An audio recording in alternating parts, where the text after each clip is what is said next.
Hello, I'm Craig Constantine. And I'm Nadine Kelly, host of the Yogi MD podcast.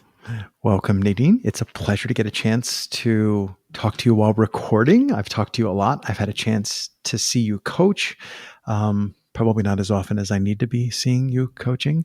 And today I got all excited because I thought, let's talk about, I'm not sure whether to call it breathing or breath work or creating space through breathing.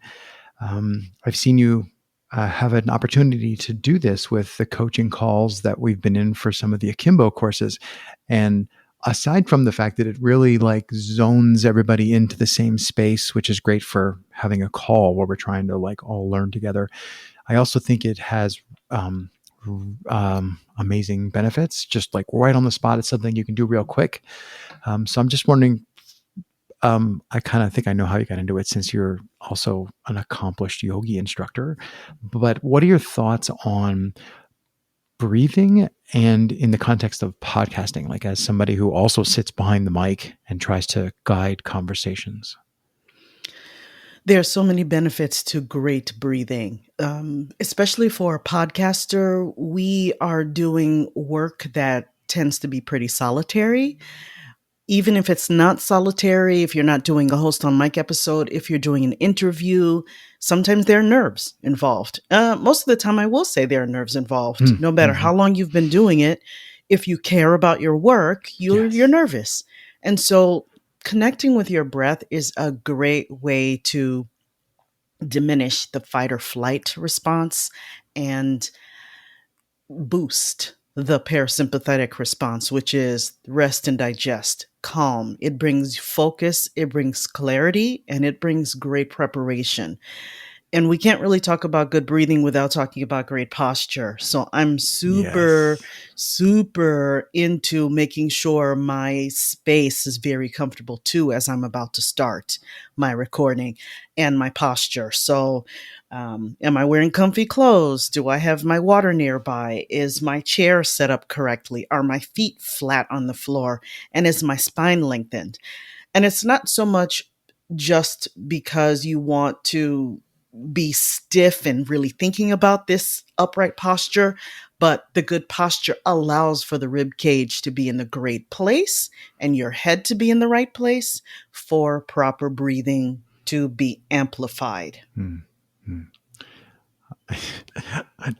I'm so meta now. I'm self-conscious because I'm like, oh no, I have to talk to Nadine. So it was like before we even got on the call, I'm like, okay, chair and my water, and I'm like writing all these things, and I'm like, I should just do this all the time, not just when recording podcasts, because it always works out Mm. so much better when I'm space because there's room under my rib cage. To, in fact, I have to move my chair back because I find that if I tend to like perch a little bit more on the front of the chair with the, what are your sit bones called?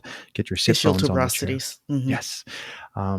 So I'm just looking at the clock. So we're roughly 3 minutes in. So those of you who are listening, we're going to do something at the end. Not going to tell you quite what it is, but you might want to, if you're mowing the lawn, maybe head for the house, or if you're driving, maybe try to be where you're going in 12 minutes. And so that at the end of this, you have a chance where you maybe have a little bit of space where you can sit down for what I'd like to do at the end.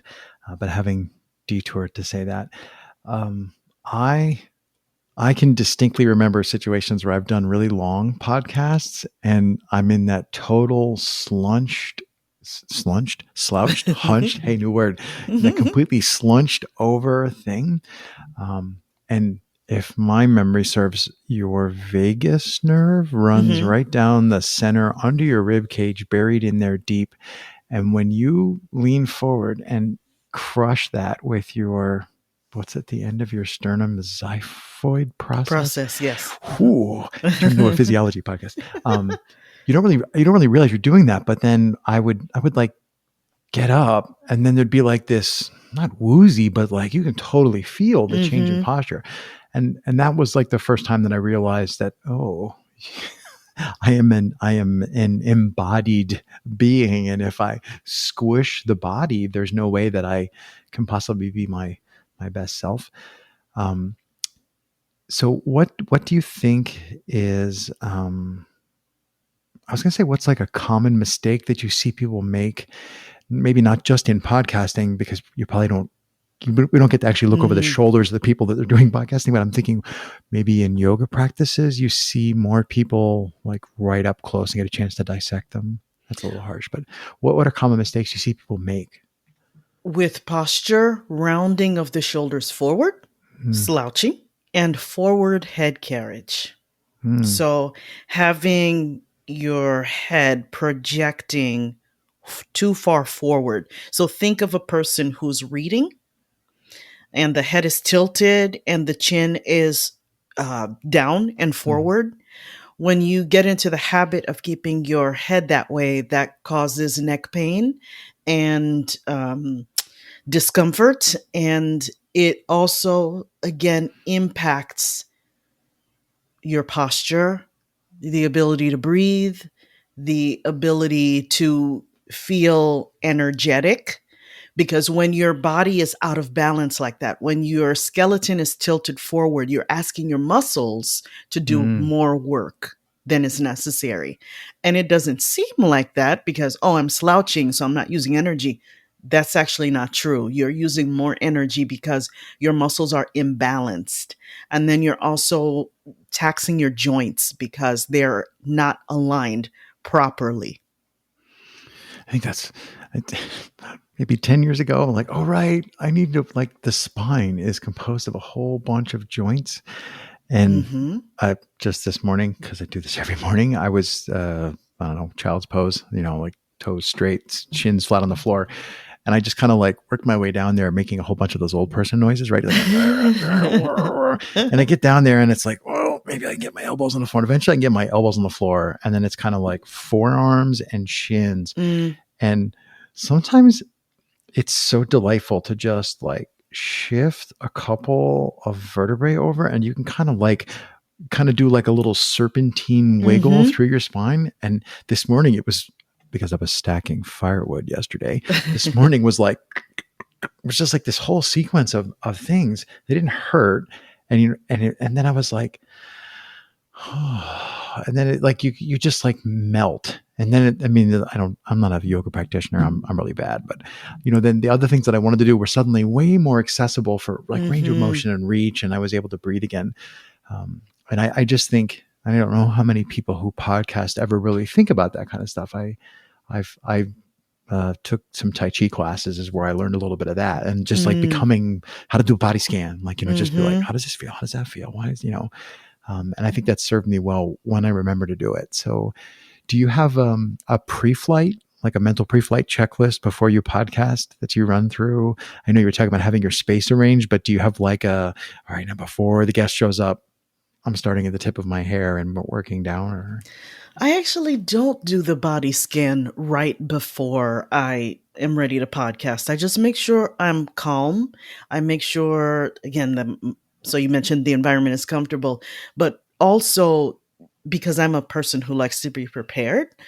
And that's the other good part about yoga is cultivating more self-awareness. Hmm. I know that what is going to help me remain calm is having everything on hand that I need. So on my screen, I will have my little Zoom. I typically do my interviews by Zoom. So I'll typically have that at the top.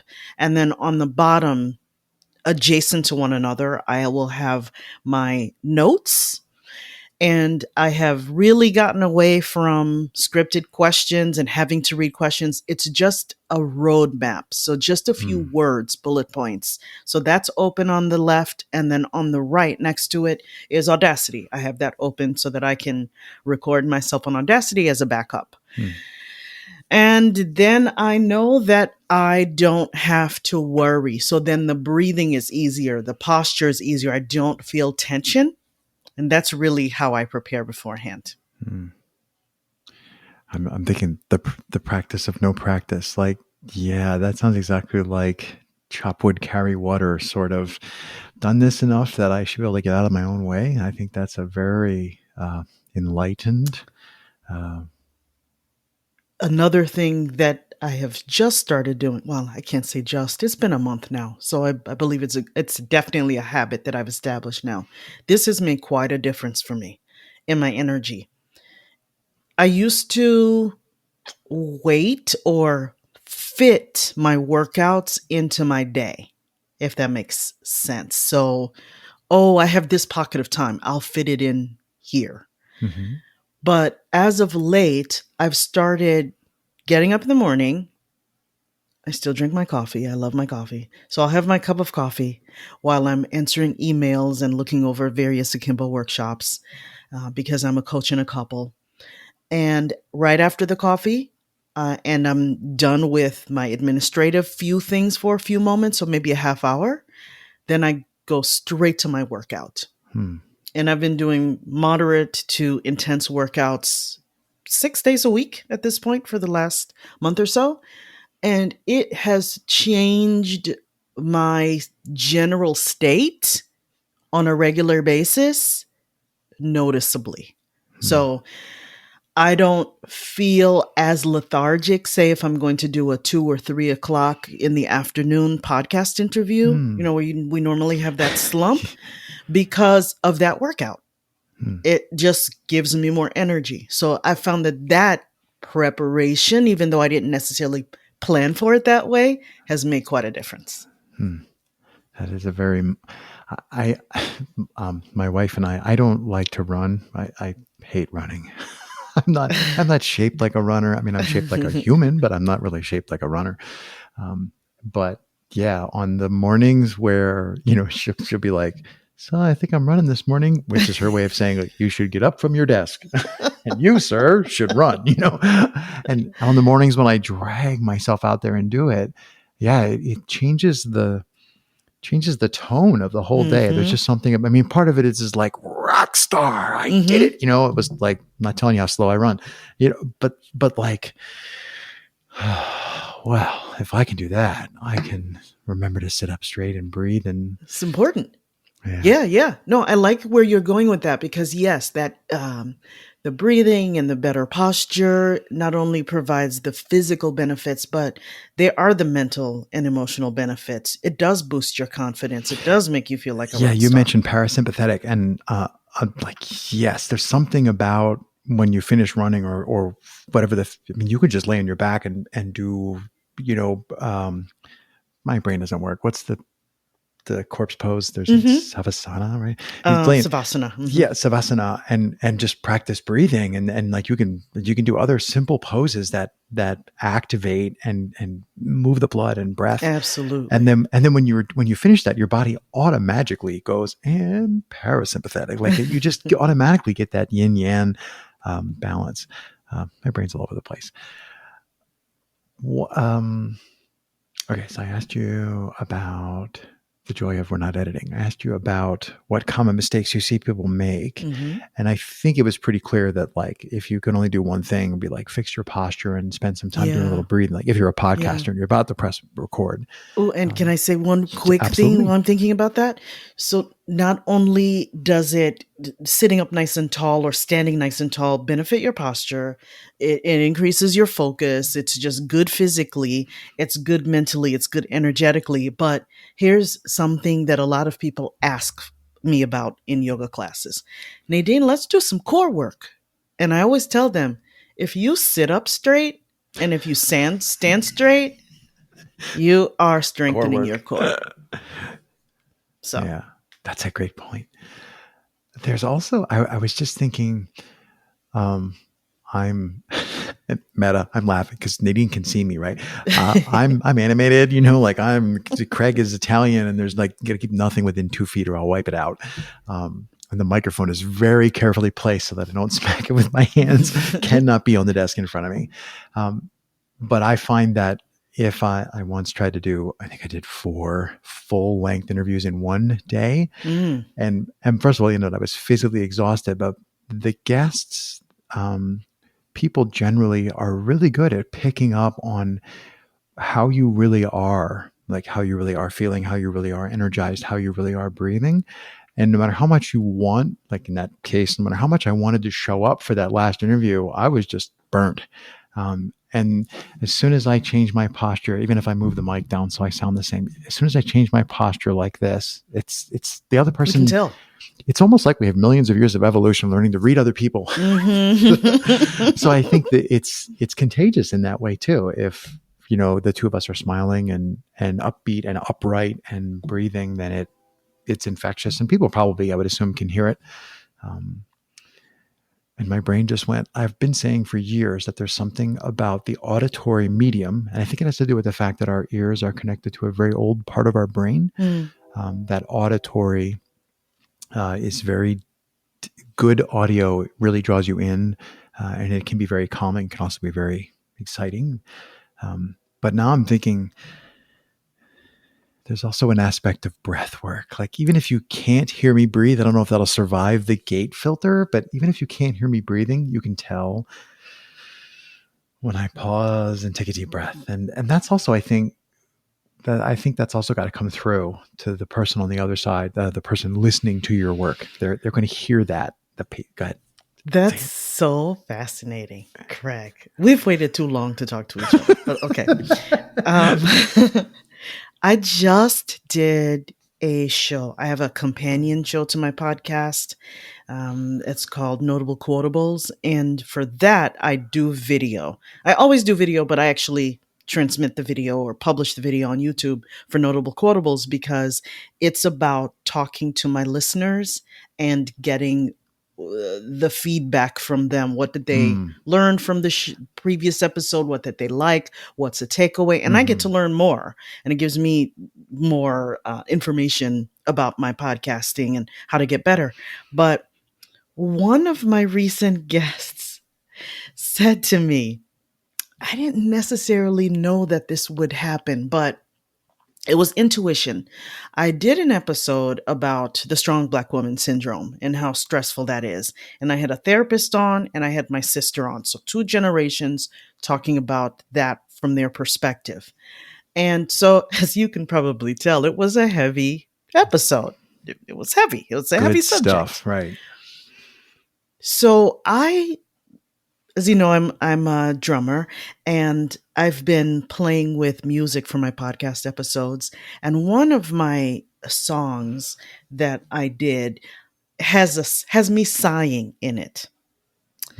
So when I was putting in the transitions for the strong Black woman syndrome, something told me to put in that breath, that sighing. And so I did.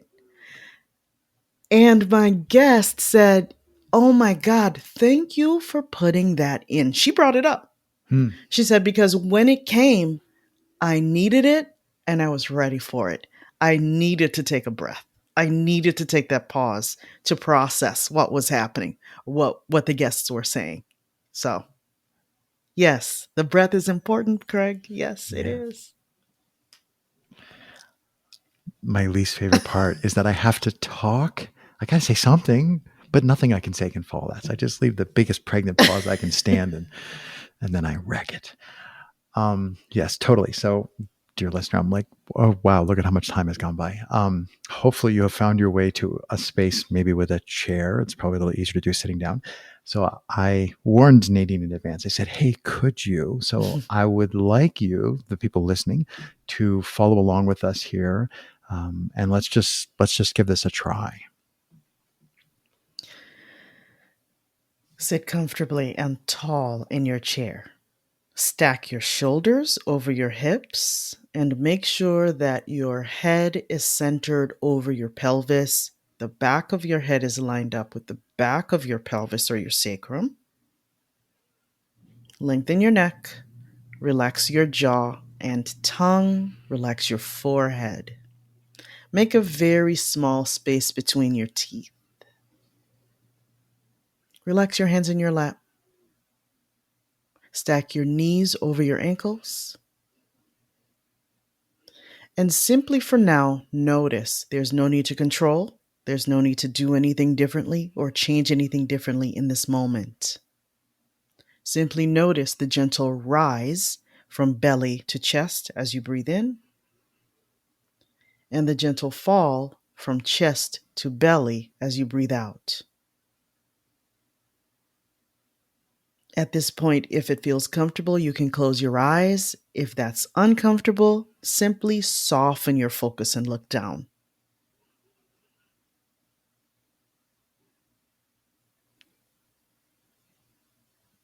Now picture a teardrop-shaped balloon. The bottom of the balloon surrounds your abdomen. The top of the balloon comes around your rib cage and ties in between your collarbones. Inhale to fill your balloon from bottom to top. Exhale to deflate from top to bottom. You're breathing in and out through your nose, unless you're congested.